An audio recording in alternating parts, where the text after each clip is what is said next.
Il y a plus de 2000 ans, avant que l'Irlande ne devienne chrétienne, une nuit marquait la fin d'une année et le début d'une autre. Cette nuit, les feux brûlaient sur les collines, les druides levaient les bras vers le ciel et le monde des vivants et celui des esprits se touchaient. C'était la Samhain. En langue gaélique, Samhain signifie fin de l'été. Elle marquait le passage à la saison sombre, le moment où les récoltes étaient de rentrée sèche, où l'on se préparait à affronter l'hiver. Mais la Samhain n'était pas qu'une fête agricole. C'était un passage sacré. Les Celtes croyaient que cette nuit-là, la frontière entre les mondes devenait perméable. Les esprits, bons ou mauvais, pouvaient revenir. Les dieux pouvaient marcher parmi les hommes. Pendant la Samhain, les vivants rendaient hommage à leurs ancêtres et offraient nourriture et feu aux dieux pour s'assurer leur protection. Des banquets étaient organisés. Des histoires, des poèmes, des exploits guerriers étaient contés autour des flammes. Mais c'était aussi un moment de danger, les portes de l'autre monde s'ouvraient et toutes sortes de créatures pouvaient traverser. Parmi ces êtres venus de l'autre monde, les plus puissants étaient les Tuatha Dé Danann, le peuple de la déesse Dana. Ces dieux guerriers, venus selon les mythes des îles du nord du monde, maîtrisaient la magie, l'art et la guerre.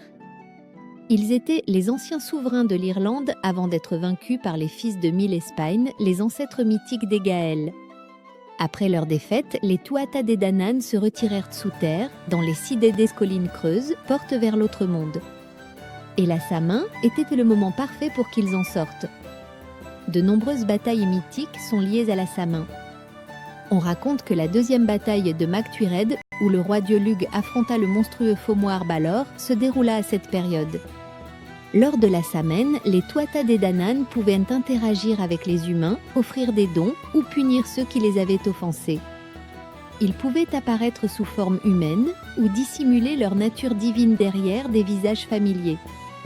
Pour se protéger des esprits malveillants cette nuit-là, les Celtes allumaient de grands feux, pratiquaient des rituels de purification et portaient parfois des masques pour tromper les créatures de l'autre monde. C'est de là que vient une partie des traditions qui, bien plus tard, donneront naissance à Halloween. Aujourd'hui encore, en Irlande et en Écosse, on se souvient que la Samhain n'était bien plus qu'une fête. C'était un moment sacré, où la lumière et l'ombre s'équilibraient, où les dieux anciens marchaient parmi les hommes. Et peut-être que dans la nuit du 31 octobre, au détour d'une colline, tu croiseras un regard brillant dans l'obscurité et comprendras que les Tuatha Dé Danann nous ont jamais vraiment quittés. Si cette plongée dans la mythologie celtique t'a plu, abonne-toi pour découvrir chaque semaine les légendes et créatures qui ont façonné notre imaginaire. Et dis-moi en commentaire, si tu pouvais rencontrer un Tuatha Dé Danann, le ferais-tu ou éviterais-tu la colline ?